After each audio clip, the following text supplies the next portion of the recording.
नमस्कार। कैसे कहीं में रउआ सबके बहुत बहुत स्वागत बा। हम हैं और दोस्त मनोज भावुक। कहल गई बा कि मातृत्व नारित्व के चरमोत्कर्ष है। मतलब कौनो महिला खातिर माँ बनल अपना आप में एगो बहुत बड़ खुशी के बात होला। रुआ सिर्फ इस सोच के देखी कि रुआ अपने लेखा एगो जीव के जन्म देवे जाता नहीं, ये दुनिया में ले आवे जाता नहीं। सिर्फ इस सोच के कितना सुखद एहसास, कैसन गुदगुदी और कैसन खुशी होला। लेकिन रुआ इहो जानता नहीं कि जिंदगी में कौनो भी खुशी के पहले एगो दर्द, एगो छटपटाहट छुपल होला।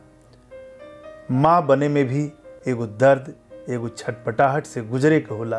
ये दर्द, ये छटपटाहट के प्रसव पीड़ा कहल जाला। प्रसव पीड़ा, प्रसव अब बच्चा के जन्म, एक प्राकृतिक रहस्य के समझल बहुत जरूरी बा। यही से आज कैसे कहीं में बातचीत के विषय बा लेबर एंड डिलीवरी, मतलब प्रसव अब बच्चा के जन्म। आए पर विस्तार से बातचीत करे खातिर सर गंगाराम अस्पताल के senior gynaecologist doctor Mala Srivastava हमने के साथ बनी। डॉक्टर माला, बहुत बहुत स्वागत बा। नमस्ते। लेबर से शुरुआत कइल जाओ। का है लेबर? लेबर वो प्रक्रिया है, प्रसव की प्रक्रिया, जो एक टर्म प्रेगनेंसी, जो गर्भवती महिला होती हैं वो एक बच्चे को जन्म देती हैं। लेबर के 3 स्टेजेस होते हैं, स्टेज 1, स्टेज 2, स्टेज 3। लेबर जब शुरू होता है तब कुछ कुछ उसके चिन्ह होते हैं।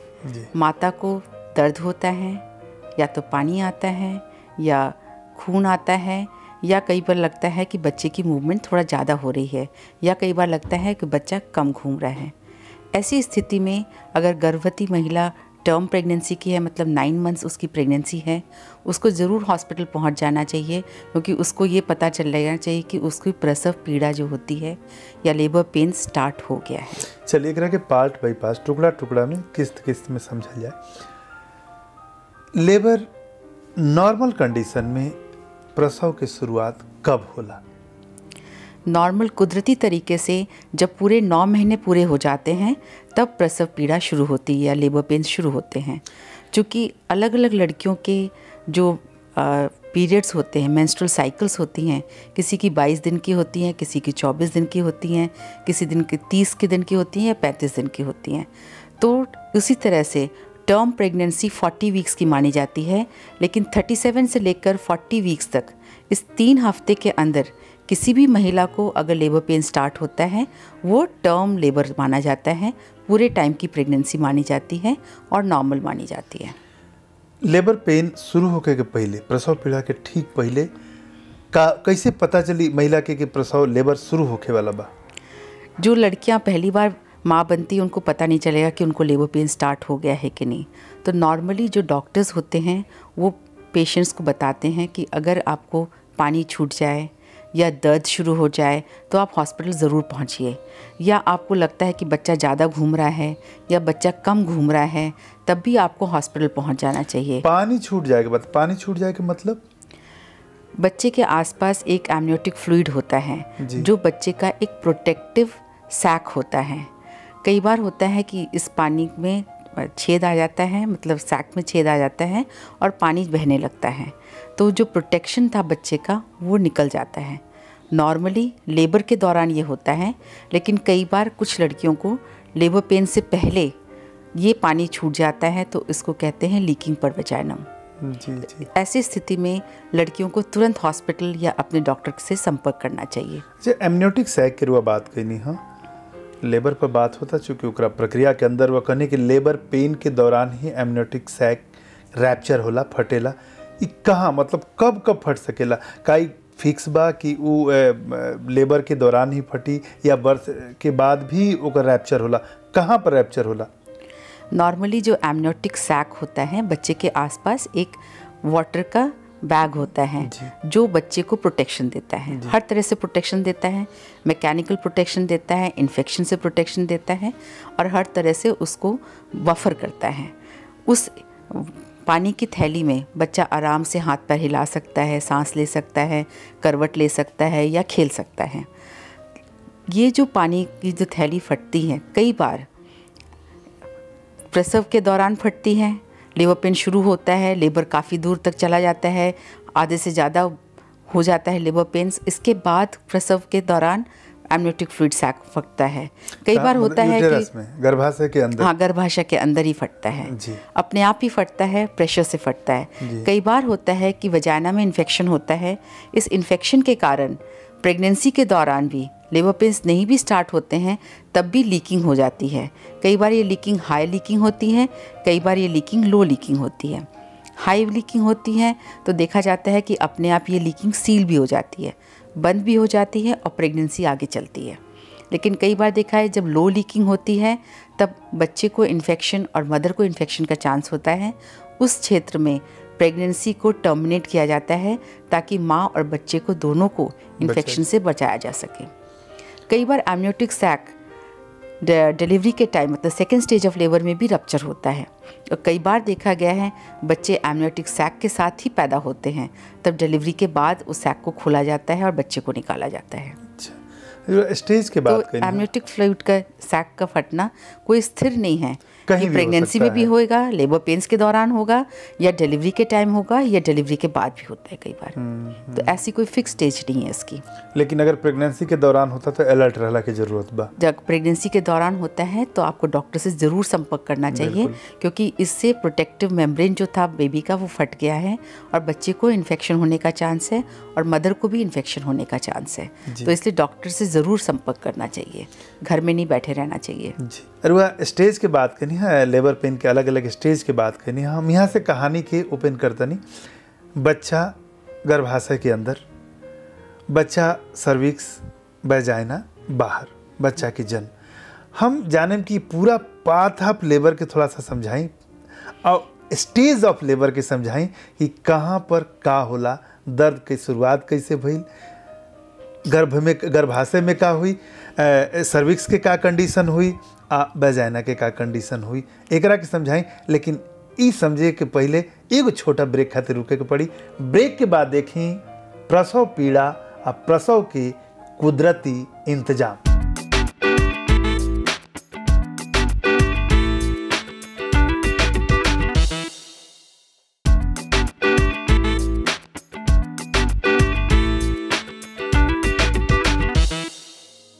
कैसे कहीं में पुनः स्वागत बा। हम हैं मनोज भावुक।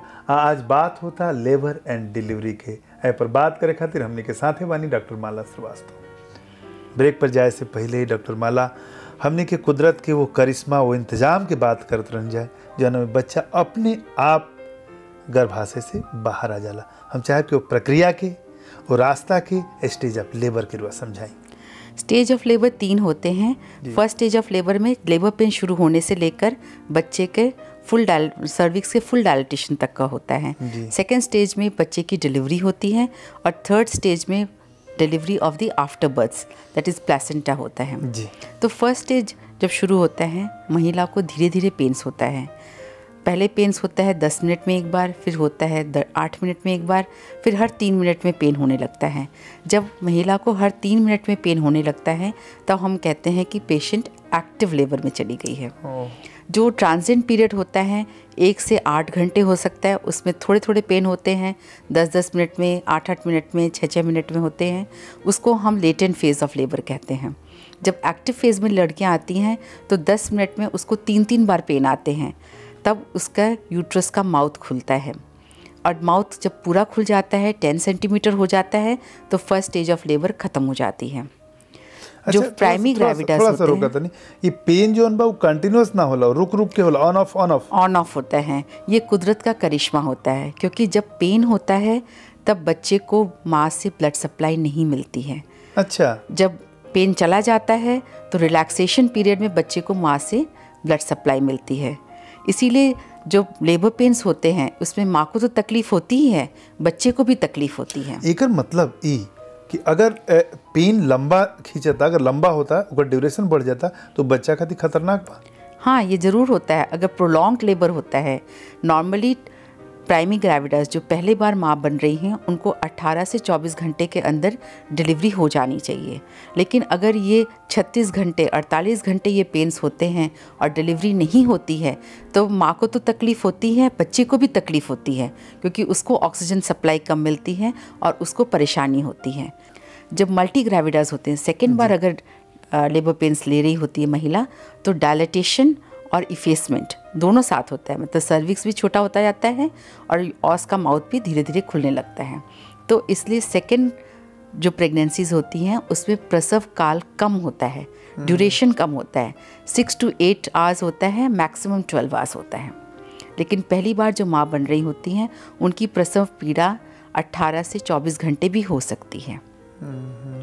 तो इस चीज़ का हमें ख्याल रखना पड़ता है कि माँ को प्रोलॉन्ग लेबर ना हो, उसमें माँ और बच्चे दोनों को तकलीफ होती है। रुआ लेबर के बात करते नहीं, लेबर पेन की बात होता हमने के 2 स्टेज के बाद, पहले थर्ड स्टेज जना में कहते नहीं कि डिलीवरी के बाद होला, का होला थर्ड स्टेज में?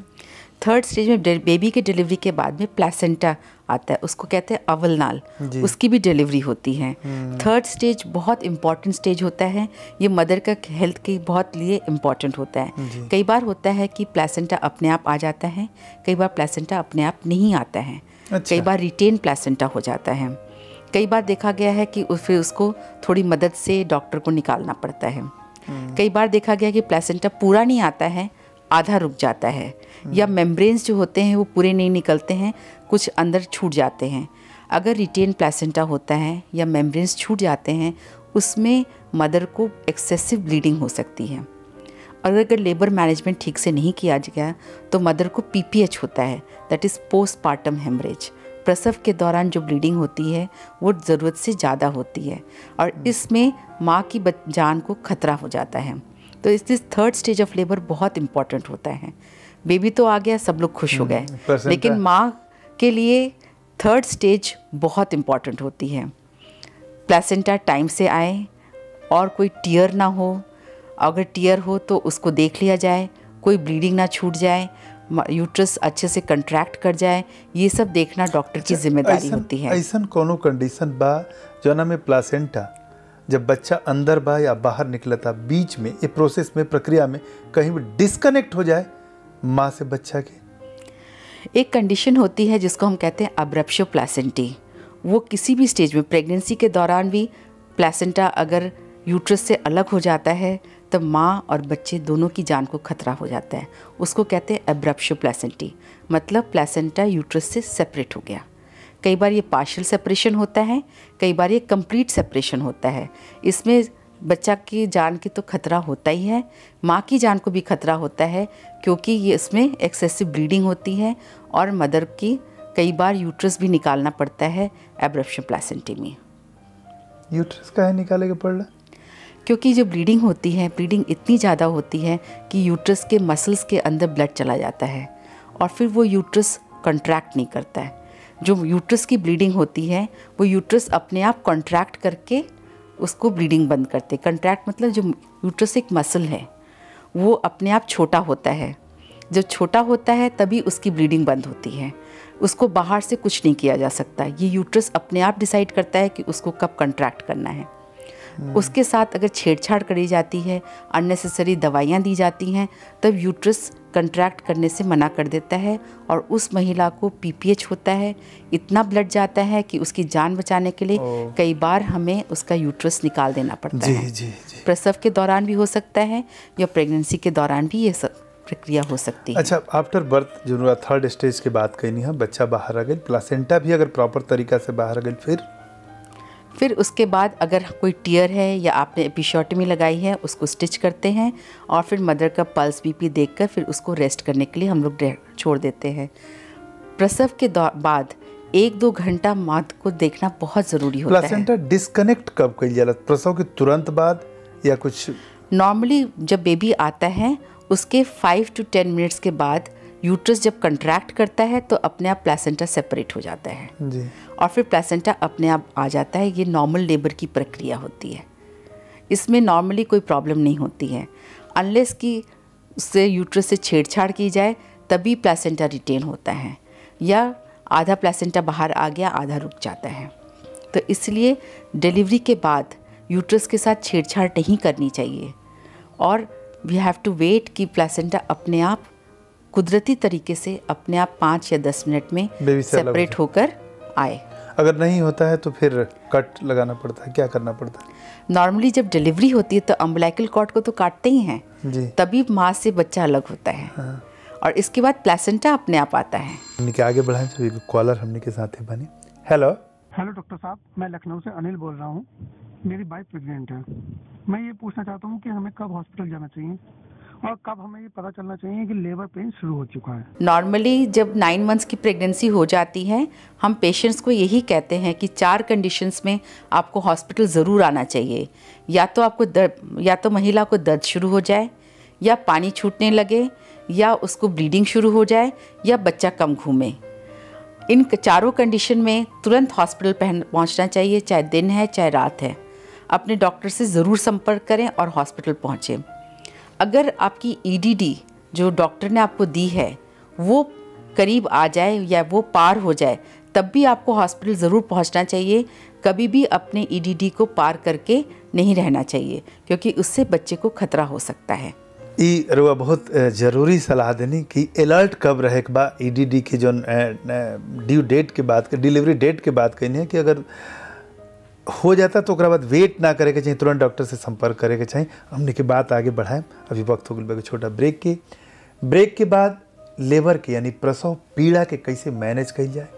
अगर लेबर होत नहीं खे डिलीवरी के टाइम आ गई बा, डेट आ गई बा, तो कैसे लेबर करावल जाए, काहे कि हो जरूरी बा। डॉक्टर साहब एगो बहुत जरूरी सलाह देनी है कि जो डेट बा ओकरा के आगे क्रॉस मत करी, और साथ ही डिलीवरी और लेबर खातिर का तैयारी करे के चाहिए। बनल रही अंजन के साथ।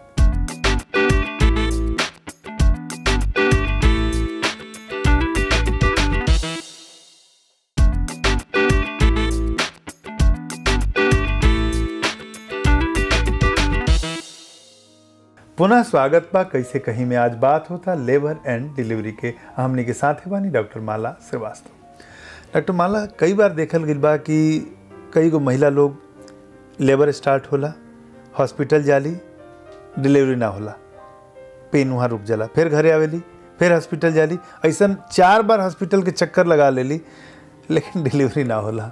इन सबको कहते हैं फॉल्स लेबर पेन्स जी। ये प्रसव की तैयारियां होती हैं। इनसे ब्रैक्सटन हिक्स कंट्रैक्शंस आते हैं। मतलब कंट्रैक्शंस तो आते हैं, यूट्रस में कंट्रैक्शंस आते हैं, लेकिन ये कंट्रैक्शंस से यूट्रस का जो माउथ होता है, सर्विक्स, नहीं खुलता है। इस तरह से कुदरती जो तैयारियां होती हैं, इसमें सर्विक्स की जो कंसिस्टेंसी होती है वो सॉफ्ट होने लगती है। ये कुदरती तरीका होता है महिला को प्रसव के लिए तैयार करने का। तो कई बार फॉल्स लेबर पेन्स होते हैं। कुछ महिलाओं को ये ज़्यादा महसूस होते हैं तो उनको लगता है लेबर पेन स्टार्ट हो गया। कुछ महिलाओं को ये फॉल्स लेबर पेन्स आते हैं, उनको महसूस नहीं होते हैं और वो घर में ही रहती हैं, उनको पता ही नहीं चलता है। अच्छा, कुछ डिफरेंस हुई अगर फॉल्स बा कि सही बा, ट्रू बा, कुछ डिफरेंस हुई? हाँ, डिफरेंस तो होता है, क्योंकि जो फॉल्स लेबर पेन्स होते हैं उसमें कंट्रैक्शंस तो आते हैं, दर्द तो आते हैं, लेकिन यूट्रस का माउथ नहीं खुलता है। लेकिन जो ट्रू लेबर पेन्स होते हैं, जो जब दर्द आते हैं तो यूट्रस का माउथ भी खुलता है और प्रसव जो है आगे बढ़ता है। तो बाहर से कौन साइन तो नहीं है, कैसे महिला के कैसे पता चलेगा? महिला को नहीं पता चलेगा कि ये फॉल्स लेबर पेन्स है कि ट्रू लेबर पेन्स है। अगर महिला को दर्द हो रहा है, उसको अपने हॉस्पिटल जाना चाहिए, अपने डॉक्टर से संपर्क करना चाहिए। डॉक्टर ही बता सकेंगी कि ये ट्रू लेबर पेन्स है कि फॉल्स लेबर पेन्स है। अच्छा, लेबर पेन अगर नइखे होखत तो उस समय में जो डॉक्टर लोग ट्रीटमेंट करल पेन स्टार्ट करे खातिर कैसे होला? जब वो टाइम पूरा हो गया, जैसे ईडीडी पूरी हो गई लेकिन पेशेंट को लेबर पेन स्टार्ट नहीं हुआ, तब उस कंडीशन में हम लोग इंडक्शन ऑफ लेबर करते हैं। उसके कई तरीके होते हैं। आजकल तो हम लोग दवा डाल के करते हैं, जो मीज़ोप्रोस्ट होती है वो डाल कर करते हैं। और इसके पहले हम लोग सर्विजल डालते थे, एक तरह का जेल होता था, वो डालते थे। कई बार होता है कि हम सिर्फ सिंटोसिनोन ड्रिप स्टार्ट करते हैं, ग्लूकोज स्टार्ट करते हैं, उसमें दवा डालते हैं। इस तरीके से हम इंडक्शन ऑफ लेबर करते हैं। कई बार होता है कि एक बार दवा डाली गई, उसको पेन्स नहीं हुआ, दोबारा दवा डाली गई, उससे पेन्स नहीं हुआ, 3 बार 4 बार भी दवा डालनी पड़ती है, तब जाकर कई बार महिलाओं को पेन्स शुरू होते हैं। कई बार देखा गया है कि 4-5 बार दवा डालने के बावजूद भी महिला को लेबर पेन स्टार्ट नहीं होते हैं। तो उस केस में हमें फेलियर ऑफ इंडक्शन कहते हैं और हमें सिजेरियन का डिसीजन लेना पड़ता है। अगर क्योंकि पेन बहुत ज़्यादा बा तो उस समय का कैसे मैनेज कइल जाला? लेबर एनाल्जेसिया करके एक हम लोग के स्थिति होती है जब मदर को बहुत ज़्यादा लेबर पेन्स होता है तो कई बार उसको हम दवाइयाँ देते हैं और कई बार हम उसको एपिड्यूरल एनाल्जेसिया भी देते हैं। आजकल एक प्रक्रिया है कि पीठ में एपिड्यूरल स्पेस में हम दवा डालते हैं ताकि मदर को लेबर पेन्स जो हैं वो कम महसूस हों। लेबर तो चलता रहता है लेकिन महिला को महसूस कम होता है। साइड इफेक्ट होकर कई बार कहा जाता है कि लेबर एनाल्जेसिया देने से जो बच्चे का जो सेकेंड स्टेज में जो बच्चे का सर महिला के पेल्विस में आता है उसके बाद वो सेंसेशन होती है जिससे महिला जो है पुश करती है सेकेंड स्टेज में, वो सेंसेशन चली जाती है। और कई बार सेकेंड स्टेज में डिलीवरी में प्रॉब्लम होती है तो कई बार एपिड्यूरल एनाल्जेसिया जब हम देते हैं तो इंस्ट्रूमेंटल डिलीवरी करने की ज़रूरत पड़ सकती है। और कई बार देखा है कि लेबर एनाल्जेसिया जब हम देते हैं या एपिड्यूरल एनाल्जेसिया देते हैं तो लेबर प्रोग्रेस नहीं करता है, तो फिर कई बार हमें सिजेरियन की भी ज़रूरत पड़ सकती है एपिड्यूरल एनाल्जेसिया देने के बाद में। तो अगर केहू एपिड्यूरल एनाल्जेसिया एप्रोप्रिएट टाइम पर देना चाहिए। अगर लेटेंट फेज ऑफ लेबर में दे देते हैं तब फिर लेबर प्रोग्रेस नहीं करता है, तो उसका एप्रोप्रिएट टाइम होता है एक्टिव फेज ऑफ लेबर में एपिड्यूरल एनाल्जेसिया देना चाहिए, तभी वो कामयाब होता है और मदर के लिए अच्छा साबित होता है। अगर केहू मेडिसिन नहीं खेले की चाहत तब कैसे पेन कम किया जाए? तब काउंसलिंग करी जाती है। पुराने ज़माने में पैसे जो लेबरिंग मदर्स होती थी उनकी पीठ सहलाते थे लोग, कोई पैर सहलाते थे, कोई तरह की बातें करते थे, उसका ध्यान बटा कर रखते थे। ये भी एक तरीका होता है कि महिलाओं को लेबर पेन्स के दौरान अकेला ना छोड़ा जाए। फैमिली मेम्बर्स अगर रहते हैं वो थोड़ा उसको काउंसिल करते हैं, बातों से बहला कर रखते हैं या पीठ सहलाते हैं या हाथ पैर सहलाते हैं, तो बच्चे को जो उनका लेबर पेन्स होता है वो साइकोलॉजिकली भी कम होता है। Thank you so much doctor Mala. नमस्कार। थोड़ा देखनी आज जो प्रसव पीड़ा और डिलीवरी के बाद फिर बच्चा के जन्म के बाद फिर इनमें कई गो बात कई गो जगह ऐसा आइल जहाँ अटेंशन की जरूरत बा। कुछ बात जो डॉक्टर माला कहनी है कि जो डिलीवरी के डेट बा ओकरा के क्रॉस मत करी, क्या कि ओकरा बाद बच्चा खातिर भी खतरा बा, रुआ खातिर भी खतरा बा, एक के ध्यान रखे की जरूरत बा। दूसरा एगो एमनियोटिक सैग के बात कहनी है कि मतलब अगर प्रेगनेंसी के दौरान या लेबर के दौरान जैसे ही पानी बाहर निकले लगे, झिल्ली फट जाए तो वो अलर्ट हो जाए, क्या कि बच्चा खातिर भी खतरा बा, माँ खातिर भी खतरा बा। तो ये से पूरा डिलीवरी के प्रेगनेंसी के दौरान, लेबर के दौरान और डिलीवरी के दौरान तो डॉक्टर के संपर्क में रहबे करम। हर जगह वह अलर्ट रहे की जरूरत बा। जरा भी असावधानी या दिक्कत महसूस होके तो डॉक्टर के संपर्क में रहें। आज खातिर बस इतने। शुभ रात्रि, गुड नाइट। आपन समस्या के समाधान जाने खातिर संपर्क करी 8588845700। ईमेल आईडी बा कैसे कहीं @anjan.tv और SMS भेजे खातिर टाइप करी अंजन स्पेस KK स्पेस समस्या स्पेस नाम और भेज दी 53131 पर।